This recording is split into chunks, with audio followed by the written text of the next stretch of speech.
Quand on dit être citoyen français, on pense souvent au passeport, non? Mais en réalité, c'est bien plus que ça.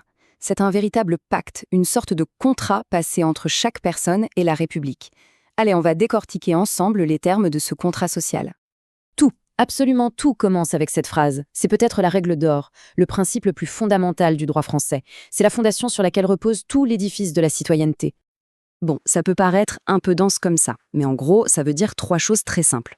D'abord, on part du principe que tout le monde connaît la loi.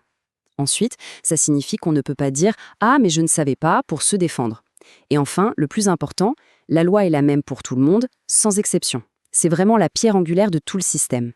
Cette idée d'une loi unique pour tous, elle ne sort pas de nulle part, bien sûr. Il faut faire un petit saut en arrière, jusqu'en 1804.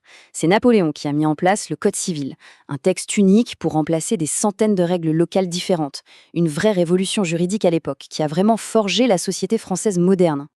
Et on en arrive au cœur du sujet. La citoyenneté, c'est un contrat à double sens.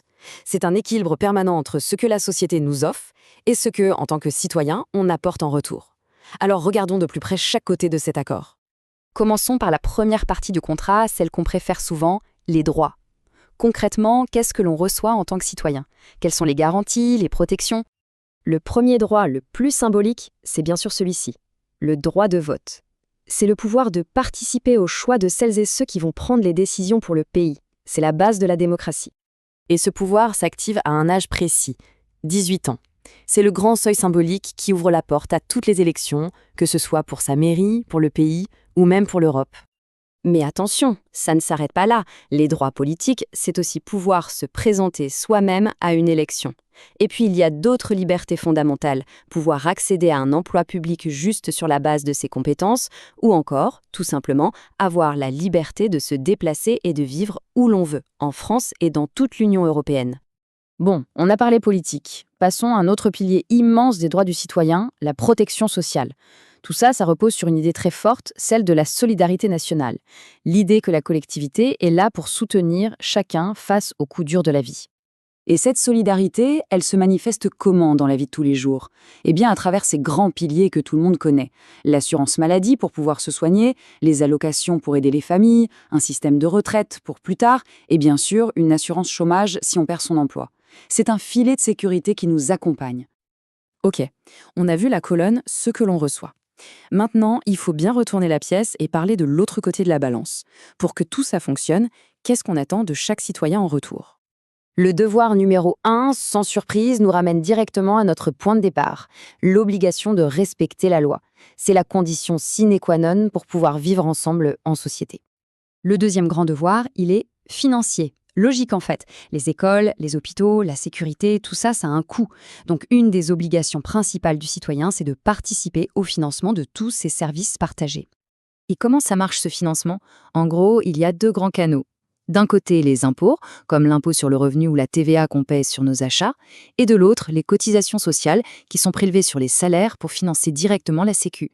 Et attention, cette participation n'est pas du tout une option. Déclarer ses revenus chaque année, c'est une obligation légale très stricte. Tout le système repose sur l'honnêteté et c'est pour ça que la fraude fiscale est considérée comme un délit grave. Après la loi et l'argent, il y a un troisième grand devoir, qui touche à la défense et à la sécurité de la nation. Chaque citoyen a un rôle, même modeste, à jouer dans la sécurité collective. Pour les jeunes Français, aujourd'hui, ça se passe en deux temps. D'abord, à 16 ans, il y a le recensement obligatoire en mairie. Et ensuite, il faut participer à ce qu'on appelle la Journée défense et citoyenneté, la JDC, pour être sensibilisé à ces questions. Et puis, il y a les devoirs, qui ne sont pas forcément inscrits dans le marbre de la loi, mais qui sont tout aussi importants. Ce sont les devoirs civiques. Aller voter, par exemple, est vu comme un devoir moral, tout comme s'informer de ce qui se passe, et bien sûr, respecter les autres et refuser toute forme de discrimination. Bon, maintenant qu'on a vu les deux côtés, mettons toutes les pièces du puzzle ensemble.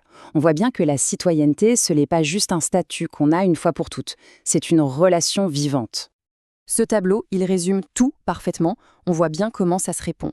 Au pouvoir politique correspond le devoir de respecter les règles du jeu.